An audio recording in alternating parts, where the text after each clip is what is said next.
இப்போ தான் என்னோட சேனல் ஃபஸ்ட் டைம் பார்க்குறீங்கன்னா சப்ஸ்கிரைப் பண்ணிக்கோங்க. பக்கத்தில் இருக்க பெல் ஐக்கனை ப்ரெஸ் பண்ணிக்கோங்க. அப்போ தான் நான் ஒவ்வொரு தடவை வீடியோ போடும்போதும் உங்களுக்கு நோட்டிஃபிகேஷனில் வரும். இன்றைக்கி கதை வந்து உறவுகள் தொடர்கதை. அவள் வந்திருக்காடா என்று ராஜா வந்து சொன்னதும் அப்பாவின் உடல் அருகே தலையை பிடித்து கொண்டு உட்கார்ந்திருந்த தாமு சற்றென்று கோபத்துடன் தலையை உயர்த்தி ராஜத்தை பார்த்தான். ராஜன் அவன் அப்பா வழி பாட்டி. தாமுக்கு அம்மா இல்லை. அவள் சிறு வயதிலே காலமாகிவிட்டாள். அவன் வளர்ந்தது பாட்டியுடன் தான். இன்று தாமு காலேஜ் படிப்பின் கடைசி வருஷத்தில் காலடி எடுத்து வைத்திருக்கிறான் என்றால் அந்த பெருமை ராஜத்தையே சேரும். இதோ கிடக்கிறாரே ராஜேந்திரன். அவர் நேற்று வரை தன் வேலை ஒன்று என்று இருந்தவர் தாமு என்ன படிக்கிறான் என்று கூட தெரியாது. இப்படி குடும்பத்தில் பற்றில்லாமல் இருந்தவருக்கு ராகினியுடன் மட்டும் எப்படி பழக தெரிந்தது என்று தாமுக்கு எப்போதும் கோபம் வரும். ராகினி ராஜேந்திரன் ஆபீஸில் உடன் வேலை பார்த்தவள். நட்பில் தொடங்கிய அவர்கள் பழக்கம் வாழ்க்கையில் பங்கு கேட்கும் அளவுக்கு வளர்ந்து போன போதுதான் தாமுவுக்கும் ராஜத்துக்கும் தெரிய வந்தது. அந்த மாலை தாமுவால் மறக்க முடியாது. சுமார் 7 மணிக்கு வீட்டுக்கு வந்த ராஜேந்திரன் தனியாக வரவில்லை, கூட ராகினியை அழைத்து வந்திருந்தார். எந்தவித முன் அறிவும் இல்லாது, நான் இவளை கல்யாணம் செஞ்சுக்க ஆசைப்படுறேன், உங்கள் 2 பேர் ஒப்பீனியன் கேட்க தான் இவளையும் கூட்டிகிட்டு வந்திருக்கிறேன் என்றார். தாமுவுக்கு காலின் கீழே இருந்த தரை நழுவியல் போதில் இருந்தது. அப்பாவை எரித்து விடுவது போல ஒரு பார்வை பார்த்துவிட்டு தன் ரூமுக்கு சென்று கதவை அரைந்து சாத்தி கொண்டான்.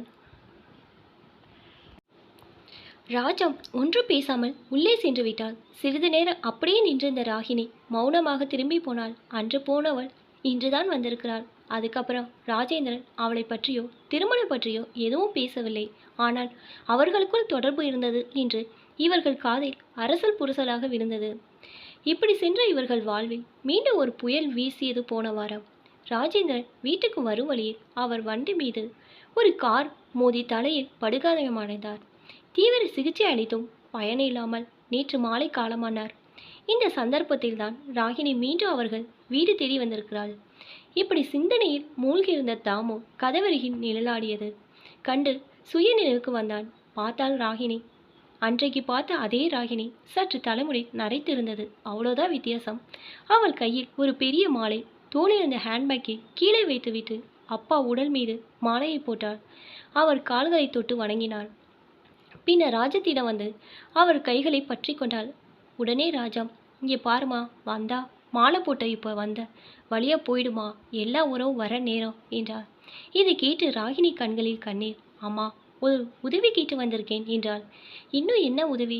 அதான் அவனே போயிட்டானே. சரி, சீக்கிரம் சொல்லு என்றாள் ராஜா. எங்கள் 2 பேர் உறவுல ஊரில் என்னென்னவோ விமர்சனம் செஞ்சாங்க. இந்த 10 வருஷமா நான் சந்திக்காத அவமானம் இல்லை.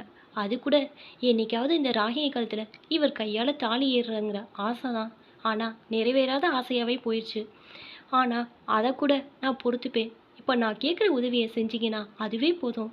நீங்கள் நம்புவீங்களோ இல்லையோ, என் கூட பழகிய ஆரம்ப நாட்கள் கூட அவள் என்கிட்ட முறை தவறி நடந்துக்கவே இல்லை. நாம் 2 பேரும் கல்யாணம் பண்ணிக்கிட்ட பிறகுதான் நமக்குள்ளே எல்லான்னு சொல்லிட்டார். அப்புறம்தான் அன்னைக்கு சாயந்தரம் உங்கள் வீட்டுக்கு என்னை கூட்டி கொண்டு வந்தவர் இங்கே நடந்த விஷயங்களை பார்த்துட்டு ரொம்ப வருத்தப்பட்டார்.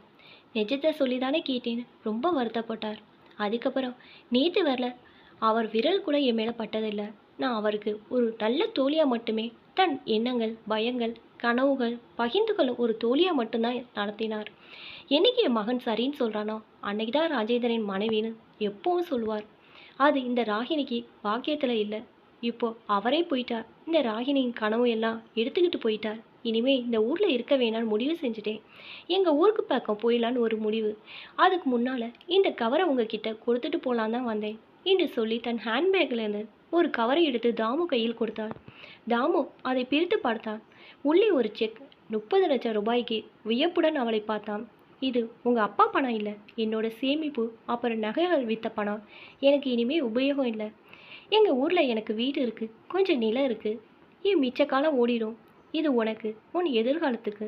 உன் அப்பா இருந்திருந்தா செய்ய வேண்டியதை நான் செஞ்சுருக்கேன், அவ்வளோதான், வாங்கிக்க என்று சொல்லி அதை தாமுவின் கையில் கொடுத்துவிட்டு திரும்பி நடந்தாள்.